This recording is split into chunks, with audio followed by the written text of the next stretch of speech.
High, আজকে আমরা ইলেকট্রোম্যাগনেটিজমের part 2 তে চলে এলাম নিউমেরিক্যালের।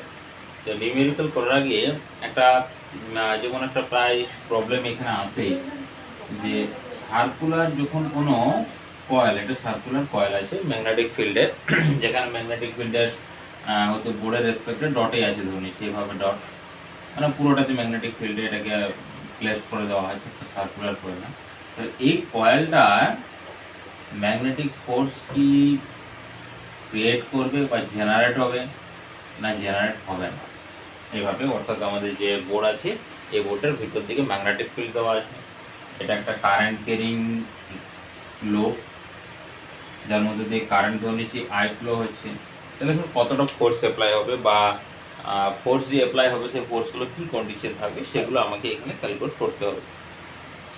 তো এখন ভালো করে দেখো, যদি আমরা একটা কনসিডার করে নিই যে স্মল এলিমেন্ট, এটাকে একটা স্মল এলিমেন্ট, এটাকে ধরে নিলাম আমরা ডিএল। দেখো আমরা যদি এটাকে এক্স ওয়াই জেড তিনটা কোঅর্ডিনেটে ডিভাইডেড করে দিই, এটা ওয়াই, এটা এক্স, এটা জেড, তাহলে ওয়াই এর রেসপেক্টে ডিএলটা আছে। দেখো এখানে ডিএল কি হবে না, ডিএল ইকুয়াল টু দেখো মাইনাস অফ জে আছে, মাইনাস অফ জে ক্যাপ। আর বি ম্যাগনেটিক ফিল্ড কে আছে ডাউনওয়ার্ড, মানে ম্যাগনেটিক ফিল্ড আছে minus of K cap, minus of K cap magnetic field. আর এক্স অ্যাক্সিসের রেসপেক্টে এখন ডিএল যেহেতু এই পোর্শনে ডাউনওয়ার্ড ডিরেকশনে কারেন্ট আছে, তাহলে আমরা ম্যাগনেটিক ফোর্সের যে ফর্মুলা আছে ফর্মুলা যদি আমরা ইউজ করি স্মল এলিমেন্টের জন্য যদি ইউজ করি, তাহলে ধরো ডি এফ ইকুয়াল টু কত আসবে আই ডিএল, মানে ডিএলটাকে বার করে দিলাম ডি, ডিএল ক্রস বি, তো তার মানে হচ্ছে minus of J cross K. J cross কে মানে করলে কি হয় আই হয়, আর যেহেতু একটা মাইনাস আছে তাহলে মাইনাস অফ আই, তার মানে I DL B minus of I. কোন ডিরেকশনে, অর্থাৎ এইটাকে এই কয়েলটাকে এই ডিরেকশনে একটা ফোর্স, ম্যাগনেটিক ফোর্স কি করছে, ওই যে পোর্শনটা আছে সেই পোর্শনটা কি করছে একটা ম্যাগনেটিক ফোর্স অনুভব করছে। নেক্সট আমরা যদি এটাকে ধরে নিই যে এটা হচ্ছে একটা সিম্পল ডিএল, তাহলে ডিরেকশনটা দেখো সেম, ডিরেকশনটা হচ্ছে উপর দিকে যাচ্ছে আইটা, তার মানে ডিএলটা এখন কত হবে এই পোর্শনের জন্য, না এখানে পোর্শনের জন্য ডিএল আসবে জে, আর বি তো সেম থাকবে, B equal to k cap, এটা থাকছে মাইনাস অফ কে ক্যাপ। তাহলে এখন আমরা যদি এই পোর্শনটার জন্য আমরা দেখি ম্যাগনেটিক ফোর্স, তাহলে এখানে ডিএফ কত আসবে আই ডিএল বি, আর জে ক্রস মানে হচ্ছে কত J cross minus of K. আচ্ছা ও minus of K, minus of K মানে হচ্ছে ডাউনওয়ার্ড ধরেছি, তাহলে এটাও মাইনাস হবে আমাদের, এটা হচ্ছে মাইনাস অফ কে, তাহলে মাইনাস জে ক্রস কে, তাহলে আই হবে আর মাইনাসে মাইনাসে প্লাস, তার মানে এটা আসছে কোন ডিরেকশনে, এটা আসছে আই ডিরেকশনে। আর এটা কি আসবে জে ক্রস কে করলে কি আসবে আই আসবে, আর এই মাইনাসের জন্য আসছে মাইনাস, তার মানে এখানে I DL B, dl B হচ্ছে মাইনাস অফ আই, তার মানে এটা ডিরেকশনটা উল্টে যাবে, এটা ডিরেকশনটা আসছে এই ডিরেকশনে প্লাসে, আর এটা আসছে মাইনাসে, মানে এই ডিরেকশনে। তাহলে দেখো যে দুটো ফোর্স কাজ করছে, একটা ফোর্স হচ্ছে কি বাইরের দিকে কাজ করছে, এই তারটার থেকে আসছে কি লেফট সাইডে, এটা আসছে কি রাইট সাইডে আসছে, অর্থাৎ তারটাই কি করবে দুটো ফোর্সে ওর যে মানে লেন্থ আছে সেই লেন্থ বরাবর কাজ করবে। অর্থাৎ যে আমাদের সার্কুলার কয়েল সেটাকে যদি আমরা ইলাস্টিক মেটেরিয়াল দ্বারা তৈরি করি তখন কি হবে, তার মানে যে রেডিয়াস আছে সেই রেডিয়াসটা ইনক্রিজ হবে। আর যদি ইন জেনারেল বলি যে এর মধ্যে ম্যাগনেটিক ফোর্স কত হচ্ছে, বা এখানে ম্যাগনেটিক ফোর্সের জন্য এর যদি আমরা টোটাল ভ্যালুটা ক্যালকুলেট করি বা রেজাল্টেন্ট ক্যালকুলেট করতে জিরো হবে, কারণ দেখো এইটার ঠিক অপোজিট এবং ইকুয়াল আসছে, দেখো আই ডিএলবি এটাও আসছে আই ডিএলবি, তাহলে ইকুয়াল অ্যান্ড অপোজিট, তার মানে টোটাল ম্যাগনেটিক ফিল্ড বা রেজাল্টেন্ট ম্যাগনেটিক ফিল্ড কত আসবে, total resultant magnetic field zero আসবে। বাট যখন আমরা এটার এই ডিরেকশনে ফোর্স, এটার ডিরেকশনে যদি ইলাস্টিক কোনো আমরা ম্যাটেরিয়ালস নিই তখন কী হবে, সেটার লেন্থটা যেটা আছে সে লেন্থটা বা আমরা বলবো যে রেডিয়াস, সে রেডিয়াসটা কী করবে ইনক্রিজ করবে। এবং এটাকে যদি আমাদের ক্যালকুলেট করতে হয় যে কতটা ইনক্রিজ করবে, আমরা টোটাল ফোর্সটা দেখে নেবো কত কাজ করবে টোটাল ফোর্স। আবার যদি কারেন্টের ডিরেকশনটা উল্টে দিই তখন দেখবো এইটা ভিতর দিকে আসবে, এইটা এই ডিরেকশন আসবে, এটা এই ডিরেকশন আসবে। তাহলে এক সময় কী হবে কন্ট্রাক্ট হবে, আর এক সময় কী হবে লেন্থটা স্প্রেড হবে, মানে রেডিয়াসটা একবার ইনক্রিজ করবে একবার ডিক্রিজ করবে। যদি ইলাস্টিক কোনো ম্যাটেরিয়াল ইউজ করবে, ইলাস্টিক এটা তো ফোর্সটা আমরা ইন্টিগ্রেশন করে দিলে টোটাল ফোর্স পেয়ে যাবো কত, F equal to integration I B into DL, আর হচ্ছে আই বি ইন্টিগ্রেশন ডিএল। তাহলে ইন্টিগ্রেশন ডিএল মানে হচ্ছে কত, আই বি ডিএল এর ভ্যালু হবে 2 পাই ইন্টু আর টোটাল। এর যদি এটা রেডিয়াসটা আমরা ধরে নিই আর, এটা আমরা টোটাল ফোর্সটা পেয়ে গেলাম, এই ফোর্সটা। এরপর যদি আমরা ক্লাস 11 একটু চলে যাই তাহলে দেখব যে ইলাস্টিক ফোর্সের মানে Young modulus Y equal to ছিল কি, F capital L divided by small l into e, wire এর যে ক্রস সেকশনাল এরিয়া। এখানে যদি আমরা ম্যাগনেটিক ফোর্স, এই যে ফোর্সটা ম্যাগনেটিক ফোর্স যদি লিখে দিই তাহলে এখান থেকে আমাদের যে লেন্থটা মানে কতটা রেডিয়াস ইনক্রিজ হবে বা রেডিয়াস কতটা ডিক্রিজ হবে, এই লেন্থটা এখান থেকে আমরা কিন্তু ক্যালকুলেট করে নিতে পারবো। ব্যাস, এটা একটা বেসিক কনসেপ্ট ছিল। এরপর নেক্সট আমরা অঙ্কে চলে আসছি। এটা একটু পজ করে দেখে নাও, এই অঙ্কটা করছি আমি বোর্ডে। দেখো এই অঙ্কটাতে কি দিয়েছে না, একটা রেক্ট্যাঙ্গেল শেপ, একটা স্পার করে দিয়েছি, যাই হোক একটা স্পার শেপ দিয়ে এখানটাকে কেটে এটাতে আমরা কি করছি, কারেন্ট ইনপুট করেছি। এটা তাহলে এটা এই ডিরেকশনে কারেন্ট ফ্লো হবে, এটা এই ডিরেকশনে কারেন্ট ফ্লো হবে, এটা এই ডিরেকশনে কারেন্ট ফ্লো হবে। এটা এর ঠিক সেন্টারে আমাদেরকে ম্যাগনেটিক ফিল্ড ক্যালকুলেট করতে বলেছে। এই জায়গাটা ম্যাগনেটিক ফিল্ড বিটা ক্যালকুলেট করতে বলেছে। এখন আমরা যদি এ ওয়ারটা দেখি, এ ওয়ারের সামনের দিকে আমরা যদি দাঁড়াই, এটা কোন সাইডে পড়ছে, রাইট সাইডে পড়ছে, তার মানে ম্যাগনেটিক ফিল্ড কি হবে, ডাউনওয়ার্ড। আবার যদি এই দিক থেকে তাকাই তাহলে এটা দেখো রাইট সাইড পড়ছে, যদি এই দিক থেকে তাকাই তার মানে এটা রাইট সাইড পড়ছে, আবার যদি এই দিক থেকে তাকাও এটা রাইট সাইড পড়ছে। মানে চারটার জন্য যে আমাদের চারটা পোর্শনে ডিভাইডেড হয়ে গেছে বা যে চারটা সাইড আছে, সেই 4 সাইডের জন্য কিন্তু ম্যাগনেটিক ফিল্ডটা সবসময় কিন্তু আমাদের ডাউনওয়ার্ড আসছে, বা আমরা যে বোর্ডে করছি সেই বোর্ডের হচ্ছে ইনওয়ার্ড আসছে, বা এখানে আমরা এইভাবে ডট দিয়ে দেখাতে পারবো যে ইনওয়ার্ড আসছে। তার মানে যে কোনো একটা সাপেক্ষে আমরা ম্যাগনেটিক ফিল্ড ক্যালকুলেট করবো, তারপর কি করবো, তাকে 4 দ্বারা মাল্টিপ্লাই করে দেবো, যেহেতু এটা এই ম্যাগনিটিউডটা আমরা ক্যালকুলেট করছি। ডিরেকশনটা তো অলওয়েজ ওই ডিরেকশনে যাচ্ছে, তাহলে ম্যাগনিটিউডের জন্য আমরা কেবলমাত্র যদি ম্যাগনিটিউড, তাহলে একটা ম্যাগনিটিউড ক্যালকুলেট করলাম, দিয়ে তারপর কি করবো, 4 দ্বারা মাল্টিপ্লাই করে দেবো। তাহলে আমাদের কিছু ফর্মুলাটা, যেহেতু এটা লং ওয়্যার, যদি ইনফিনিটিভ লং ওয়্যার নয় ফাইনাইট, তাহলে ফাইনাইটের ফর্মুলা ইউজ করবো, ডি ইকুয়াল টু হচ্ছে মিউ0 আই ডিভাইডেড বাই 4 পাই আর। আর মানে হচ্ছে এই ডিস্টেন্সটা ক্যালকুলেট করতে হবে আমাদের। এর কি কোনো লেন্থ কিছু দেওয়া আছে, এল আছে, এন আই এ বলেছেন, এর লেন্থটা হচ্ছে এ, এটা এ, আর কারেন্ট ফ্লো হচ্ছে আই, তাহলে আই ঠিক আছে। তাহলে এইটা কিন্তু আমাদেরকে ক্যালকুলেট করতে হবে। তাহলে ওটা সবসময় কি হয়, হাফই হয়, এ বাই 2, যেহেতু এটা square shape, into sign of, এই কোণ দুটোকে ক্যালকুলেট করতে হবে, সাইন অফ। তাহলে কোণগুলো আমি ক্যালকুলেট করে নিই। দেখো এটা যদি হয় 90 ডিগ্রিতে কাট করে, এটা যে কর্নারগুলো থাকে, তো 90 ডিগ্রি কাট করলে এটা আসবে 45, এটাও আসবে 45।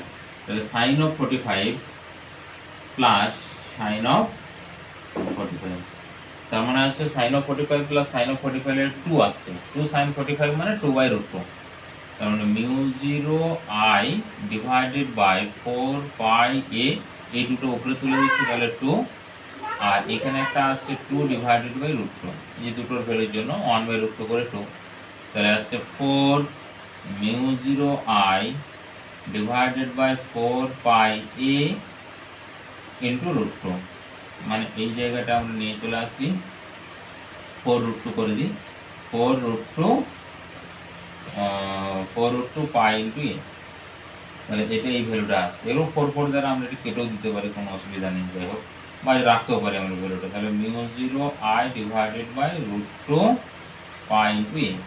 এরপর এটা তো আমরা একটার জন্য পেলাম, তাহলে বি নেট কত হবে না, বি টোটাল বা B net equal to 4 into B, তার মানে 4 ইন্টু বি করলে আসছে মিউ0 আই, তার সঙ্গে এটা 4 মাল্টিপ্লাই হয়ে গেল √2 পাই ইন্টু এ, এটা তার ম্যাগনেটিক ফিল্ড সেন্টার। আর ডিরেকশনটা কোন ডিরেকশনে হবে না, ইনওয়ার্ড ডিরেকশনে আসবে।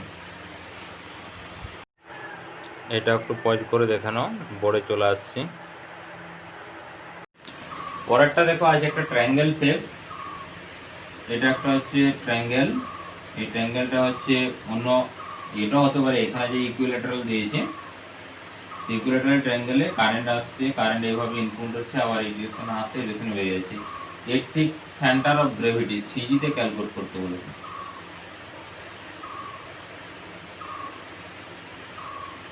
সেন্টার অফ গ্র্যাভিটি সিজিতে ক্যালকুলেট করতে বলেছে যে আই হচ্ছে প্রবাহ, এ হচ্ছে সাইডগুলো, মধ্যমা ছেদ এর মানে সিজি, মানে এটা এ আছে আর কারেন্ট যেটা ফ্লো হচ্ছে সেই কারেন্টটা আছে আর। না এখন আমাদেরকে একই রকম ভাবে দেখো সফটওয়্যারের ডিরেকশনগুলো আমরা যদি দেখে নিই, এটার হচ্ছে রাইট সাইডে পড়ছে, এটারও রাইট সাইডে পড়ছে, এটারও রাইট সাইডে পড়ছে, কারণ তখন তো আমাকে এই দিকে তাকাতে হবে, মানে সামনের দিকে আমাদের যখন কারেন্ট ফ্লো হবে যে রাইট সাইড হয় তাহলে ডাউনওয়ার্ড হবে, আর যদি লেফট সাইড হয় তাহলে আপওয়ার্ড হবে। তাহলে এটা সবগুলোর একটা বার করে আমরা কি করব, একটা বার করবো যে কোনো একটা থেকে, তারপর সেটাকে 3 দ্বারা মাল্টিপ্লাই করে দেবো। আগে যখন 4 দ্বারা মাল্টিপ্লাই করলাম, এখন কত 3 দ্বারা মাল্টিপ্লাই করবো। তাহলে নিচেরটা বার করি। তাহলে এইটা হচ্ছে 60 ডিগ্রি, যেহেতু ইকুইল্যাটারাল ট্রায়াঙ্গেল, এটা 60 হলে এটা 30 কাট করবে, এটা 30 হবে, আবার এটা 90 ডিগ্রি হবে, তার মানে এই অ্যাঙ্গেলটা আসবে 60, এটাও আসবে 60। তাহলে এটা হচ্ছে 60 ডিগ্রি আছে, এটা 60 ডিগ্রি, এটা 60 ডিগ্রি, আর এই যে ডিসটেন্সটা, এটা যদি আমরা ও ধরে নিই তাহলে ও থেকে এই ডিসটেন্সটা বার করতে হবে। এটা যদি এ ধরি তাহলে ও এ, এই ডিসটেন্সটা একটু যেহেতু আমার বাঁকা হয়েছে কিন্তু এটা সোজা আসবে, আর তাহলে মধ্যমার দৈর্ঘ্য বার করতে হবে। মধ্যমার থেকে আমরা জানি উপরের দিকটা যদি এটা টোটাল 3 ভাগে ভাগ করা হয়, উপরের দিকটা হয় 2 ভাগ আর নিচের দিকটা হচ্ছে 1 ভাগ হয়। তার মানে আমরা মধ্যমার দৈর্ঘ্যটা যদি বার করি, এটা হয়ে যাবে a/2, এটা a, তাহলে এটা হয়ে যাচ্ছে 90 ডিগ্রি, তাহলে এটা অতিভুজ আসছে। তাহলে অতিভুজ যদি আসে তাহলে a square minus a square by 4 তার রুট সমানে আসছে পুরো এটা, যদি আমরা নাম দিই এডিটা, এটাকে ডি করে দিতে হবে, এডি ইকুয়াল টু, তার মানে এটা আসছে 3 স্কয়ার বাই 4 সমান এডি রুট, তার মানে হচ্ছে a/2 √3 বা √3 a/2 আসছে, √3 a/2। এর আবার কি আসছে, এই দিকটা 1/3 ইনটু 1/3, মানে ওডিটা হবে 1/3 ইনটু √3 a/2, এটা। তার মানে এটাকে যদি আমরা √3টা আছে উপরে থাক দরকার নেই, তাহলে √3 a/6 আসছে। এরপর যদি আমরা ফর্মুলা ইউজ করি তাহলে b ইকুয়াল টু আসবে μ0I ডিভাইডেড বাই 4 পাই, আর এর জায়গাতে বসবে √3 a/6 into sin of 60 plus sin of 60, তাহলে sin 60 হচ্ছে কত, √3/2, তাহলে হচ্ছে μ0I divided by 4 pi √3 a, 6 উপরে চলে গেল এই 6টা, এটা আছে 2 ইনটু sin √360 মানে √3/2, তাহলে 2 কেটে গেল, তাহলে আবার √3 ক্যান্সেল হয়ে যাচ্ছে। আচ্ছা, তার মানে 6 μ0I divided by 4 pi into a, এইটি চলে আসছে ম্যাগনেটিক ফিল্ড। এরপর যদি টোটাল করব, B total magnetic field total, তার ক্ষেত্রে কত ভ্যালু আসবে, তার ক্ষেত্রে আসবে 3 ইনটু বি, 3 দ্বারা মাল্টিপ্লাই করে দিলে এটার অ্যান্সার চলে আসবে। এটা একটু পজ করে দেখে নাও, বোর্ডে আসছি, ভালোভাবে পড়ে দেখে নাও। দেখো এই অঙ্কটা খুব ইন্টারেস্টিং অঙ্ক। এটা আমাদের যে ওহমের সূত্র আছে সেই ওহমের সূত্র বা ইকুইভ্যালেন্ট রেজিস্ট্যান্স বা আমাদের যে প্যারালাল কারেন্ট কম্বিনেশন, সেগুলোর ক্ষেত্রেও কিন্তু এই ধরনের ক্যালকুলেশন আমরা করে থাকি। না এখানে প্রবলেমটা কি বলেছি না, একটা সার্কেল যার সেম মেটেরিয়াল দ্বারা তৈরি আছে, দিয়ে এইখানটাকে কেটেছে, আচ্ছা না কেটে এখানে একটা ব্যাটারির কারেন্ট একটা টার্মিনাল ইউজ করা হয়েছে, আর একটা ধরুন হচ্ছে এটা কারেন্ট ফ্লো হচ্ছে, এখানে একটা টার্মিনাল ইউজ করা আছে। তার মানে এটা যদি একটা কন্ডাক্টর হয়, তার মানে এই ডিরেকশনে কিছু কারেন্ট যাবে, এই ডিরেকশনে কিছু কারেন্ট আসবে, যে টোটাল আবার এটা দিয়ে এই জায়গাতে আবার ফ্লো করে যাবে। তার মানে দেখো এটা যদি ঠিক সেন্টার হয় এখানটাতে, তাহলে এটা এটা এই একটা অ্যাঙ্গেল করছে, দেখো এটাকে আমরা θ1 ধরে নিচ্ছি, আর এইদিকে যে ছোট অ্যাঙ্গেল করছে সেটাকে θ2 ধরে নিচ্ছি। তাহলে এখন ভালো করে দেখো এইদিকে যে কারেন্টটা আসছে কি আসছে, এটা ক্লকওয়াইজ। তাহলে ক্লকওয়াইজের জন্য কি হবে, ক্লকওয়াইজ যদি হয় তাহলে হচ্ছে ডাউনওয়ার্ড, মানে বোর্ডের ভিতরের দিকে যাচ্ছে ম্যাগনেটিক ফিল্ডটা, আবার এইটাতে উল্টো আছে এন্টি ক্লকওয়াইজ, যেটা হচ্ছে আপওয়ার্ড ডাইরেকশন আছে। তাহলে দুটো কি হবে না, দুটো সাবট্রাকশন হবে। এরপর আমাদের এখানে বার করতে হবে যে ভ্যালুগুলো আছে সেই ভ্যালুগুলো ইকুয়াল আসবে না নন ইকুয়াল আসবে। আমরা প্রথমে এইটার জন্য বার করি, বড়টার জন্য। এর ফর্মুলা কত হতো না, b1 ইকুয়াল টু আসবে মিউ 0 I1, কারণ এইদিকে কারেন্ট I1 ধরে নিচ্ছি, এইদিকে কারেন্ট হচ্ছে I2 ধরে নিচ্ছি। I1 divided by 2 of R, মানে রেডিয়াসটা ধরে নিচ্ছি আমরা R, রেডিয়াসটা R ধরে নিচ্ছি, 2 অফ R ইনটু অ্যাঙ্গেলের জন্য কি ফর্মুলা, ইনটু হচ্ছে θ1 by 2 pi, θ1 by 2 pi formula. তাহলে এই জায়গাতে আমরা এটাকে একটু সলভ করে নিই। তাহলে mu 0 I1 θ1 divided by 4 pi into R। একই রকম b2 এর ভ্যালুটা কত আসবে, দেখো mu 0 I2 current, mu 0 I2 current, θ2 হচ্ছে অ্যাঙ্গেল, মানে হচ্ছে θ2 ডিভাইডেড বাই একই রকম আসবে 4 পাই ইনটু R। এখন আমাদের দেখো এখানে ভ্যালুগুলো কি আছে না, ভ্যালুগুলো mu 0 divided by 4 pi R same, mu 0 divided by 4 pi R same, মাত্র I1 θ1 I2 θ2। তাহলে আমাদেরকে দেখতে হবে যে I1 θ1 আর I2 θ2 এগুলো সেম আসবে না ডিফারেন্ট আসবে। এখন আমরা যদি ধরে নিই যে এই ডিরেকশনে যে এটা যে রেজিস্ট্যান্সটা হবে না, রেজিস্ট্যান্সটা কি হবে না, পার ইউনিট লেন্থের রেজিস্ট্যান্স সবসময় সেম থাকবে, কারণ এই জন্য সেম থাকবে, এই জন্য সেম থাকবে। তাহলে এটা টোটালটা হচ্ছে কত না, টোটালটা হচ্ছে টোটালটা আমরা ধরে নিচ্ছি যে থিটা যদি করে, তার মানে 2 পাই r, এই ফর্মুলাটা ইউজ করতে পারি। s ইকুয়াল টু কি ফর্মুলা, r ইনটু থিটা। তার মানে ওই দিকে যে লেন্থটা আসবে s1টা ইকুয়াল টু আসবে r ইনটু θ1, আর এই যে লেন্থটা এটা কত আসবে, s2 সমান আসবে r ইনটু θ2। তার মানে r ইনটু θ1 আর r ইনটু θ2, এই দুটো আছে আমাদের লেন্থটা। এই লেন্থের সঙ্গে যদি পার ইউনিট লেন্থের রেজিস্ট্যান্স আমরা মাল্টিপ্লাই করে দিই, ধরুন কি যে পার ইউনিট লেন্থের রেজিস্ট্যান্সটা আছে রো, তার মানে r1 এর ভ্যালু আসবে কত, r অফ θ1 ইনটু রো, আর r2 এর ভ্যালুটা আসবে কত, r অফ θ2 ইনটু রো। কারণ রো গুলো সেম থাকবে, কারণ সেম ম্যাটেরিয়ালস আছে। এখন আমরা যদি এই যে দুটো রেজিস্ট্যান্স পেয়েছি R1 আর R2, এবং প্যারালাল কম্বিনেশনে যদি ইউজ করি যে এই ডিরেকশনে কারেন্ট ফ্লো কত হবে না, I1 ইকুয়াল টু হচ্ছে opposite resistance, opposite resistance means হচ্ছে এটা, মানে এই দিকে রেজিস্ট্যান্সটা, তার মানে R θ2 rho divided by total resistance, total means হচ্ছে R1 প্লাস R2, মানে হচ্ছে R θ1 রো প্লাস হচ্ছে R θ2, আর হচ্ছে θ2 ইনটু রো, এটা হয়ে যাবে I1টা। এরপর যদি আমরা I2 দেখি একই রকম ভাবে হবে। তাহলে এখানে যদি আমরা কমন নিয়ে নিই, তাহলে হচ্ছে দেখো r আর rho into θ2 divided by r1 plus θ1 plus θ2 পড়ে থাকবে, আর এই জায়গাতে পড়ে থাকছে কি r আর রো কমন আসছে, r আর রো, তাহলে r রো ক্যান্সেল হয়ে যাচ্ছে, আবার θ1 প্লাস θ2 মানে 2 পাই, তার মানে এখানে I1 এর ভ্যালুটা আসছে আমরা θ2 ডিভাইডেড বাই 2 পাই, θ2 ডিভাইডেড। তাহলে সিমিলারলি আমরা I2 কত বলতে পারি না, I2 বলতে পারি আমরা θ1 ডিভাইডেড বাই 2 পাই। এখন আমরা যদি এই ভ্যালুগুলো পুট করে দিই, I1 আর I2 এর ভ্যালুটা যদি পুট করে দিই, এই যে ফর্মুলা দুটো আছে সেই ফর্মুলা দুটো কি আসছে দেখো না, b1 সমান চলে আসবে, b1 সমান আছে মিউ 0 I1 এর ভ্যালুটা পুট করছি, তাহলে I1 এর জায়গায় চলে আসছে θ2, আর অলরেডি θ1 আছে, ডিভাইডেড বাই 2 পাই, তাহলে এটা 4 পাই r ইনটু আবার একটা 2 পাই আসছে। আর একই রকম ভাবে যখন আমরা b2 পুট করব, তখন যখন মিউ2, যখন I2 এর ভ্যালু পুট করব, তার মানে θ1 θ2 চলে আসছে ডিভাইডেড বাই এটাও 4 পাই ইনটু r ইনটু একটা আসছে 2 পাই ডিগ্রি। তো দুটো ভ্যালু দেখো প্রায় সেম চলে আসছে, তার মানে কি b1 সমানে আসছে কত, b2। তাহলে b1 সমান b2 যদি হয় এবং যদি অপোজিট হয়, তার মানে ম্যাগনেটিক ফিল্ড b টোটাল কত আসবে, b টোটাল ইকুয়াল টু 0 আসবে।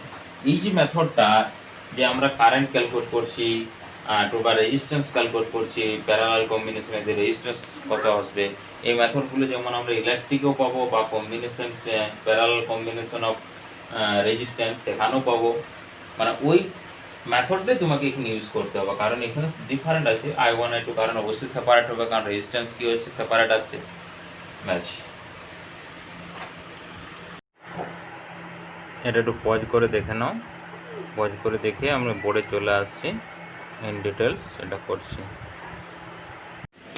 এই প্রবলেমটা খুব ভালো ধরনের একটা প্রবলেম, এটা প্রায় সব জায়গাতেই দেখেছি আসে। যে এখানে আমাদের টর্ক অ্যাপ্লাই করতে বলেছে এবং টর্কের রেসপেক্টে এটাকে সুস্থির সাম্য এবং অস্থির সাম্য, মানে যে ব্যালেন্স কন্ডিশন সেটা দুটো ব্যালেন্সিং কন্ডিশন আছে, একটা স্টেবল একটা আছে আনস্টেবল। মানে এটা কী ধরনের হবে, স্টেবল কন্ডিশন আসবে না আনস্টেবল কন্ডিশন আসবে। তো আমাদের এখানে প্রথমে টর্ক জানতে হবে, টর্ক ইকুয়াল টু কি, টর্ক ইকুয়াল টু বি না, শর্ট ফর্ম। এরপর এন এর মানটা এখানে কত 1, না এন এর মানটা 1, অর্থাৎ আমরা ফর্মটা লিখলাম কি বি না, বি না নয় বিআইএ। এরপরে ভেক্টর ফর্ম হচ্ছে torque equal to I into A cross B, যেটা হচ্ছে কি এরিয়া, ক্রস সেকশনাল এরিয়া বিটা ম্যাগনেটিক ফিল্ড। এর ক্ষেত্রে দেখো ক্রস সেকশনাল এরিয়া কি হবে না ওয়াই আর জেড, অর্থাৎ কি এই এরিয়াটা কোন ডিরেকশনে, এই ডিরেকশনে আসবে, মানে এক্স অ্যাক্সিসের রেসপেক্টে, অর্থাৎ আই হবে বা মাইনাস আই হবে, মানে আই ক্যাপ বা মাইনাস আই ক্যাপ। এখন এই রোটেশনের উপরে আমরা এরিয়াটা ডিপেন্ডেন্ট করি। দেখো এটা কোন ডিরেকশনে আসছে, এন্টি ক্লকওয়াইজ মানে ভিতর দিকে, অর্থাৎ এটাকে আমরা কি করব, মাইনাস অফ আই করব। তাহলে মাইনাস অফ আই ক্রস, এটা তো ম্যাগনেটিক ফিল্ড কে বরাবর আছে বলে দিয়েছে, তাহলে আই ক্রস কে করলে কি আসবে, আই ক্রস কে উল্টো ডিরেকশনে আসছে, কারণ আমাদের যে মেথডটা সেটা আমরা জানি আই এখানে জে এখানে কে, এই ডিরেকশনে যদি করি অর্থাৎ ঘড়ির কাঁটার দিকে, তখন আসছে কি আমাদের প্লাস, আর উল্টো দিকে করে দিলে মাইনাস। দেখো আই আগে আছে তারপর কি আছে তার উল্টো দিকে, তাহলে মাইনাস আসছে, minus I minus plus j আসছে, তাহলে এখানে ভ্যালুটা আসছে I A B j cap, এটা টর্ক আছে। তো টর্ক যদি অ্যাপ্লাই হয় তার ক্ষেত্রে তো সাম্য থাকার কোনো গল্প নেই, টর্ক অ্যাপ্লাই করলে সেটা রোটেট করবেই, তাহলে এটা কিন্তু সাম্যে থাকছে না। এটা একটা টর্কের কিছু সামথিং ভ্যালু হবে, ওই ভ্যালুগুলো যদি পুট করে দাও। এরপর আমরা দ্বিতীয় পোর্শনে চলে আসি। দ্বিতীয় পোর্শনে দেখো ম্যাগনেটিক ফিল্ড তো জেড অ্যাক্সিস বরাবর আছে, এটা আছে যে আমাদের কয়েলটা আছে সেটা হচ্ছে এক্স ওয়াই প্লেনে, তাহলে এক্স ওয়াই প্লেনের নর্মাল যে ভেক্টর সেই নর্মাল ভেক্টরটি জেড হবে, হয় জেড মাইনাস হবে না হলে প্লাস হবে, কিন্তু দুটো সেম ভেক্টর, মানে 180 হোক বা 0 হোক, তাদের ক্ষেত্রে যে ভ্যালু আছে মানে যে ক্রস যে প্রোডাক্টটা, সেই ক্রস প্রোডাক্টের ভ্যালু কত হয় না, ক্রস প্রোডাক্টের ভ্যালুটা হয়ে যায় 0 হয়ে যায়। ক্রস প্রোডাক্ট যদি 0 হয় তার ক্ষেত্রে কি এখানে টর্ক কত হয়ে গেল, টর্কের ভ্যালুটা হয়ে যাবে 0। না টর্কের ভ্যালু যদি 0 হয় তার মানে কি বললো সাম্যে আছে, মানে স্টেবল কন্ডিশনে আছে। এরপর স্টেবলের আমাদের যে দুটো হয়, একটা হচ্ছে স্টেবল ইকুইলিব্রিয়াম কন্ডিশনের স্টেবল আর আনস্টেবল আছে। স্টেবল কন্ডিশনে সে আনস্টেবল কি হবে, মানে সুস্থির সাম্য এবং অস্থির সাম্যের মধ্যে কোনটা আসবে। তার জন্য দেখার জন্য আমাদেরকে দেখবো মানে ম্যাগনেটিক ফিল্ড এখানে যে জেনারেট হয়েছে আর এই কয়েলে যে ম্যাগনেটিক ফিল্ড জেনারেট হয়েছে সেটা যদি সেম ডিরেকশনে থাকে তখন সেটা স্টেবল আছে, আর যদি অপোজিট দিকে হয়ে যায় তখন সেটা আনস্টেবল আছে। মানে এটাকে যদি একটু রোটেট করি আমরা, যদি সেম ডিরেকশনে ম্যাগনেটিক ফিল্ড থাকে তাহলে কি করবে, আবার সামনের অবস্থায় ফিরে আসতে চাইবে, আর যদি উল্টো দিকে হয় তখন আবার উল্টো রোটেট করতে থাকবে। তাহলে এরপর দেখে নিই, এটা আসছে কোন ডিরেকশনে, ঘড়ির কাঁটার অপোজিটে, তাহলে ক্লক এন্টি ক্লকওয়াইজ। তাহলে এন্টি ক্লকওয়াইজের ক্ষেত্রে কি আসবে, আমাদের যে বোর্ডটা আছে সেই বোর্ডটার মানে এক্স ওয়াই প্লেন, তো এই এক্স ওয়াই প্লেনের রেসপেক্টে ম্যাগনেটিক ফিল্ডটা আসছে এই ডিরেকশনে, মানে হচ্ছে ডাউনওয়ার্ড যাবে। তাহলে ডাউনওয়ার্ড মানে কি, এখানে আমরা কোনটাকে ধরেছি না, এটাকে ধরো জেড অ্যাক্সিস ধরেছি উপর দিকে, তাহলে উপরটাকে যদি জেড ধরি আমরা তাহলে মাইনাস আছে, মাইনাস জেড মানে কি আসছে, অপোজিট ডিরেকশনে আসছে। ম্যাগনেটিক ফিল্ড ধরেছি এটা, আর এটা আসছে মাইনাস অফ এই কয়েলটার জন্য যে ম্যাগনেটিক ফিল্ড জেনারেট হচ্ছে সেটা তার হচ্ছে এটার উল্টাটা আসছে, বুঝা গেল। এরপর যদি আমরা আর দুটো যে সিচুয়েশন আছে সেটা যদি দেখি, তাহলে এখানে ভালো করে দেখো এটা কি আসছে, এন্টি ক্লকওয়াইজ আসছে। তাহলে এন্টি ক্লকওয়াইজ আসার জন্য আমরা যদি পেনটা এভাবে রোটেট, ভিতর দিকে যাচ্ছে না বাইরের দিকে আসছে, পেনটা এভাবে রোটেট করছি, তাহলে পেনটাকে যদি এভাবে রোটেট করি তাহলে আমাদের ম্যাগনেটিক ফিল্ড বাইরের দিকে আসছে। তাহলে ম্যাগনেটিক ফিল্ড বাইরের মানে জেডের দিকে, মানে এটা তো জেডের ডিরেকশন, আর ওই বোর্ডের ভিতরের দিকটা হচ্ছে মাইনাস অফ জেড। তাহলে জেডের ডিরেকশনে অর্থাৎ সেম ডিরেকশনে যদি আসে তখন সেটাকে বলো সুস্থির সাম্য, সেম ডিরেকশনে আসাটাকে বলো সুস্থির সাম্য। একই দিকে যদি ম্যাগনেটিক মানে কয়েলটার জন্য ম্যাগনেটিক ফিল্ড আর যেটা আমরা ম্যাগনেটিক ফিল্ড সাপ্লাই করছি বা যেটা দিয়েছি সেটা যদি সেম ডিরেকশনে হয় তখন সুস্থির সাম্য আসে। আর এইটার ক্ষেত্রে দেখো এটা কোন প্লেনে আছে, এক্স আর জেড, এক্স জেড মানে হচ্ছে সেটা হবে ওয়াই ডিরেকশনে, তাহলে এখানেও কিন্তু টর্ক অ্যাপ্লাই হবে এই ফোর মেথডে, এখানেও টর্ক হবে, তাহলে এটাও কোনো কারণে কিন্তু সামনে থাকতে পারবে না, অবশ্যই রোটেট করবে।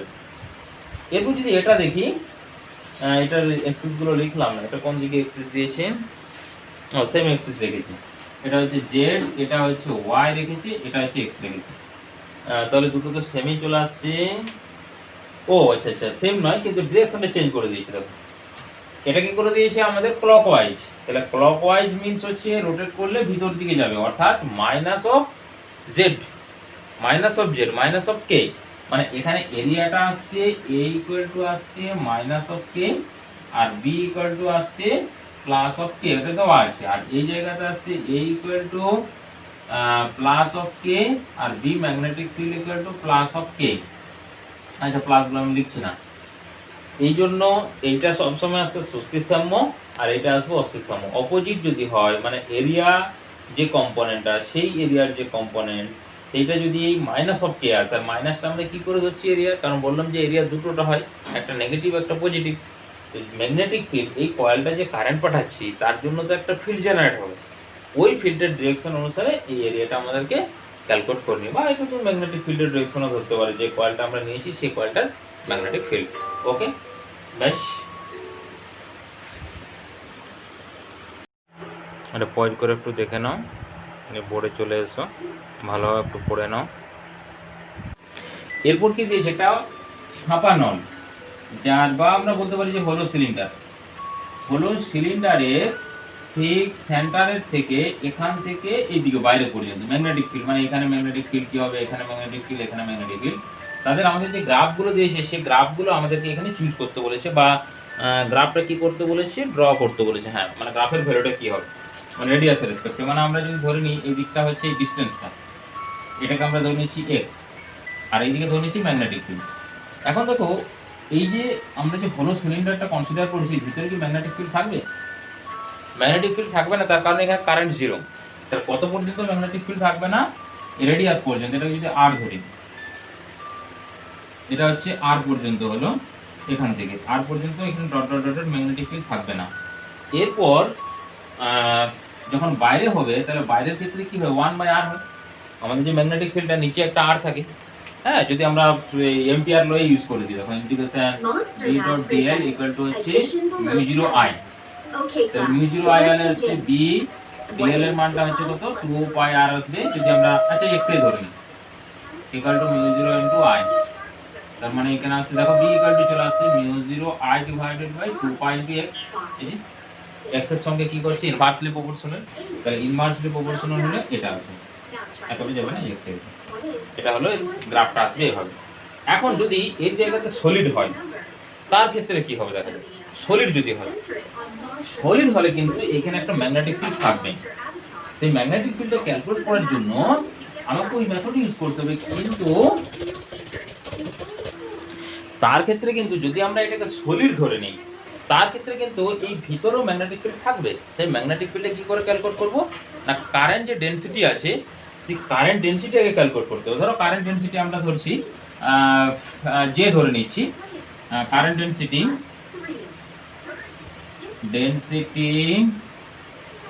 Equal to J, current density J হলে আমরা এটা যদি একটা সিম্পল এখান থেকে এরকম রেডিয়াসে এক্স ডিস্টেন্সে আমরা ম্যাগনেটিক ফিল্ড ক্যালকুলেট করবো, তাহলে এক্স ডিস্টেন্সে কি করলাম আমরা, ওই যে লুপটা এখানে ধরেছি ক্লোজ লুপ, তাহলে সেই ক্লোজ লুপে integration B dot DL equal to formula আছে mu zero into I dot, কারণ এখানে এই যে কয়েলটা আছে এই কয়েলটা কতটা কারেন্ট এনক্লোজ করেছে, কারণ আমরা যে এম্পিয়ার সার্কিটার ল ইউজ করেছি তার ক্ষেত্রে কি করতে হয়েছে না, কারেন্ট এক্সিসগুলোকে সেই কারেন্টটাকে ক্লোজ করতে হয়েছে, সে অপোজিট হলে সেটা দুটো আমাদের সাবস্ট্রাকশন আসবে কারেন্টগুলো, কিন্তু সেই কারেন্টগুলোকে কি করতে হবে আমাকে না, কারেন্টগুলোকে কিন্তু ওর যে এরিয়াটা আমরা ধরেছি, যে লুপটা ধরেছি সেই লুপের ভিতরেই কিন্তু থাকতে হবে। তো এই জায়গাতে দেখো integration B dot DL equal to mu zero into I dot, এই আই ডটটা মানে এই যে আমরা এটা ধরেছি যে কনসিডার করলাম এর মধ্যে কতটা থাকবে, তাহলে এখানে দেখো আই ডটের ভ্যালুটা ক্যালকুলেট করার জন্য আমরা কি করব, I dot equal to J, এই যে কারেন্ট ডেনসিটি যে জে হলো, ইন্টু পাই ইন্টু এক্স স্কোয়ার। এটা যে এরিয়া ক্রস সেকশনের এরিয়া কত, পাই into x square. I dot equal to J into pi x square. আবার যদি তোমাকে বলে যে জে এর ভ্যালুটা তুমি ক্যালকুলেট করো, জে ইকুয়াল টু কত করবে, টোটাল কারেন্ট তোমার আই ধরলে I divided by pi into radius ধরা আছে আর, তাহলে আর স্কোয়ার। এই ভ্যালুটা তুমি পুট করতে পারো। অনেক ক্ষেত্রে যদি আমাদের আই এর ভ্যালুটা দেওয়া থাকে টোটাল কারেন্ট আইটা, তখন যেটা কোনো কারেন্ট ডেনসিটি কত হবে, I divided by pi square. এখন এটা হচ্ছে তাহলে বি ডিএল এর জায়গায় 2 পাই ইন্টু এক্স বুঝে গেল, কারণ এটা তো আমাদের এরিয়াটা ইকুয়াল টু মিউ 0 আই ডটের মানটা হচ্ছে j pi into x square. তাহলে বি সমান আসছে mu 0 j pi x square divided by 2 pi into x. X x cancel হয়ে গেল, তার মানে দেখো mu 0 divided by 2 pi j, আচ্ছা পাইটাও কেটে দাও, উপরে একটা পাই থাকছে নিচে পাই থাকছে, তাহলে পাইটাও থাকছে না, আর যে এক্স থাকছে। তার মানে এই ভিতরে যে ম্যাগনেটিক ফিল্ড সেটা ডিসটেন্সের সঙ্গে কিভাবে ডিপেন্ডেন্ট করছে। আমি আইটা দেখো যেটা কনস্ট্যান্ট আসবে, এখানে দেখো তুমি I divided by pi square. আইটা তো টোটাল কারেন্ট, কতটা কারেন্ট যা ফ্লো হচ্ছে তোমার পাইপের মধ্যে দিয়ে, এটা কিন্তু রিজিড পাইপ বা আমরা মোটা কন্ডাক্টর বলছি আর কি এটা। তাহলে এটা কনস্ট্যান্ট, তাহলে এটা কনস্ট্যান্ট হলে বিটা ডিপেন্ডেন্ট করছে এক্স এর উপরে, অর্থাৎ এক্স ইকুয়াল টু যদি 0 হয় একবারে সেন্টার চলবে, তার ক্ষেত্রে কত হলো 0 আসবে। এরপর যখন ইনক্রিজ করবে তখন বিটাও ইনক্রিজ করবে না, কি হারে না, এটা দেখো আছে একবারে হচ্ছে সমানুপাতিক হারে ইনক্রিজ করবে। তার মানে আমরা এখানে যে গ্রাফটা প্লট করব সেই গ্রাফটা দেখো, এটা এক্স চলে আসছে ডিসটেন্স, এইদিকে ম্যাগনেটিক ফিল্ড, তাহলে সেন্টারে 0, তারপর ইনক্রিজ করছে এই পর্যন্ত, এরপর আবার বাঁকবে, বাঁকবে মানে কি এরকম কমবে ডিসটেন্সের উপরে, তাহলে এটা আর পর্যন্ত দিয়ে আর এর হওয়ার পর আবার এরকম হবে এটা। আর যদি ভিতরে কনস্ট্যান্ট থাকতো তাহলে তো এরকম হবে গ্রাফটা। তাহলে দেখো হলো হলে একরকম আসবে, রিজিড হলে একরকম আসবে। ব্যাস, নিশ্চয়ই বুঝতে পারলে। আচ্ছা নেক্সট লাইন, এটা পজ করে একটু দেখে নাও, বোর্ডে চলে আসো কীভাবে আর উপর নির্ভর করবে। তারপরটা কি বলেছে, দুটো চার্জ পার্টিকেল, একটা আছে রেস্ট, যেমন আমাদের অ্যাটমেরগুলোর ক্ষেত্রে হয়, নিউক্লিয়াসের রেসপেক্টে চারিদিকে কি ইলেকট্রনগুলো মুভ করছে, এটা ধরো নিউক্লিয়াস, মানে এটা চার্জ ধরো Q1 আছে, এই চার্জ হচ্ছে আমরা Q2 ধরে নিচ্ছি এখানে, এবং প্লাস মাইনাস হতে হবে, এটা যদি প্লাস এটা মাইনাস হতে হবে, তাছাড়া কিন্তু এখানে রোটেট করতে পারবে না, প্লাস প্লাস হলে অ্যাট্রাকশন হয়ে যাবে, মাইনাস মাইনাস অ্যাট্রাকশন হয়ে যাবে, অপোজিট তোমাকে নিতে হবে চার্জ। এটা যদি রোটেট করে একটা কনস্ট্যান্ট এটা রেসপেক্টিভলি মুভ করছে, এইভাবে যদি বা এটা যদি মুভ করে, তাহলে চার্জ পার্টিকেল মুভ করা মানে কি, এটা কারেন্ট জেনারেট হবে, ওই কারেন্ট যখন জেনারেট হবে ম্যাগনেটিক ফিল্ড জেনারেট হবে, তাহলে ম্যাগনেটিক ফিল্ড যে আসছে এই পয়েন্টে সেটা কোন ডিরেকশন আসছে তার উপরে ডিপেন্ড না। এখানে আমাদের ক্লকওয়াইজ অ্যান্টি ক্লকওয়াইজ করে বার করে নিতে পারবো। তো আমাদের এখানে প্রশ্ন হচ্ছে এ প্রপোর্শনাল টু, মানে আর এর কীভাবে ডিপেন্ডেন্ট করবে, বিটা কীভাবে আসবে, মানে এটাকে পি প্রপোর্শনাল টু 1/r হবে না কি এরকম হবে, বা D proportional to 1/r square হবে, কীরকম তারপরে রিলেশন আসবে কি, মানে যে রেডিয়াস, এটাকে যদি রেডিয়াসটা আমরা ধরি আর, এই আর এর রেসপেক্টে ম্যাগনেটিক ফিল্ড বি এর রিলেশন ক্যালকুলেট করতে হবে। তাহলে প্রথমে আমরা কারেন্ট ক্যালকুলেট করি আগে, কারণ ম্যাগনেটিক ফিল্ড দেখো, ম্যাগনেটিক ফিল্ডের ফর্মুলাটা আসছে mu 0 I divided by 2 into R সেন্টারে, তাহলে আই ক্যালকুলেট করতে হবে, আই ইকুয়াল টু কি Q by T, I equal to যে কিউ বাই টি, টি মানে হচ্ছে টাইম পিরিয়ড, তাহলে কিউর ভ্যালু কত, প্লাসটা রোটেট করছে মানে Q2 divided by time period, তাহলে টাইম পিরিয়ড হবে 2 পাই আর বাই ভি, তার মানে এখানে আসছে ভি উপরে চলে আসছে Q2 ভি ডিভাইডেড বাই 2 পাই আর। আচ্ছা ভিটা কি ভ্যারি করতে পারে, এখানে আর আসছে, আর এর মানটা যদি পুট করে দেয়, হ্যাঁ ভিটা ভ্যারি করতে পারে, তাহলে ভি এর ভ্যালুটা পুট করতে হবে, m v square by r সমান হচ্ছে চার্জগুলো আছে Q1 Q2 divided by 4 pi epsilon naught into r square. এই যে ভিটা আর এর উপর ডিপেন্ডেন্ট করছে না, তাহলে এখান থেকে আমরা ভি স্কয়ার সমান পাচ্ছি এ আর আর এ আর কেটে যাচ্ছে একটা, কারণ ভি স্কয়ার সমান আসছে Q1 Q2 divided by 4 pi epsilon naught into R, আর একটা এম থাকছে, আচ্ছা এমটা, বা এখানে আমরা লিখে দিচ্ছি V square proportional to 1/r বা V proportional to 1/√r, V square করে দিচ্ছি, তো রুট করে দিচ্ছি রুট অফ আর, তাহলে ভি স্কয়ারের জায়গাতে এটা আই পেলাম, হ্যাঁ তারপর পুট করে দাও, তাহলে কিউ রুট 1/r মানে নিচে চলে আসছে, তাহলে 2 পাই আর আবার একটা রুটার, তার মানে আসছে কিউ ডিভাইডেড বাই, আচ্ছা কিউ ছিল না কিউ টু ছিল, কিউ টু ডিভাইডেড বাই 2 পাই 1.5, মানে 1.5 অ্যাড করলে 3/2, আর to the power 3/2 R value পেয়ে গেছি। তাহলে এখানে পুট করে দাও, তাহলে মিউ জিরো, আচ্ছা যেহেতু এখানে ভি এর ভ্যালু, তাহলে এটাকেও প্রপোর্শনাল করে নাও, তাহলে আই প্রপোর্শনাল টু 1/r⁴/3/2। তাহলে এখানে আমরা ওটাকে কি হিসাবে ধরছি, তাহলে আইটা আসছে হচ্ছে নিচে থাকছে, তাহলে 2r⁴/3/2, 3/2 প্লাস 1 মানে হচ্ছে 3 আর 2 5, 5/2, তার মানে হচ্ছে mu zero divided by 2r⁵/5/2, মানে অ্যাকচুয়ালি তোমার চলে আসছে তাহলে beta B proportional to 1/r⁵/5/2। বুঝে গেল? মানে তোমাকে ভেরিয়েবল গুলো দেখতে হবে, যে ফার্স্টে আমি কি করলাম, কারেন্ট ক্যালকুলেট করলাম, current equal to Q/T, T মানে টোটাল টাইম পিরিয়ড হবে, ও টাইম পিরিয়ড ক্যালকুলেট করে দেখছি 2πr/v, তাহলে ভি একটা টার্ম চলে আসছে, এবং ভিটা দেখতে হবে যে ডিপেন্ড করছে কিনা আর এর রেসপেক্টে, না আমরা দেখছি ভিটাও ডিপেন্ডেন্ট করছে, তাহলে সেই ভি এর ভ্যালুটাও ভি আর এর সঙ্গে কিভাবে ডিপেন্ডেন্ট করছে সেটা দেখলাম, তার ভ্যালু পুট করলাম, যে আইটা দেখলাম কিভাবে ডিপেন্ডেন্ট করছে, ফাইনালি আই এর ভ্যালু পুট করে দিলাম, আর বিটা ডিপেন্ডেন্ট করছে r⁵5/2। বাস এই পর্যন্ত ভিডিও ছিল, এবং ভিডিও শেষে অবশ্যই বলে রাখি লাইক কমেন্ট এবং শেয়ার অবশ্যই করবেন। ব্যাস, থ্যাঙ্কস।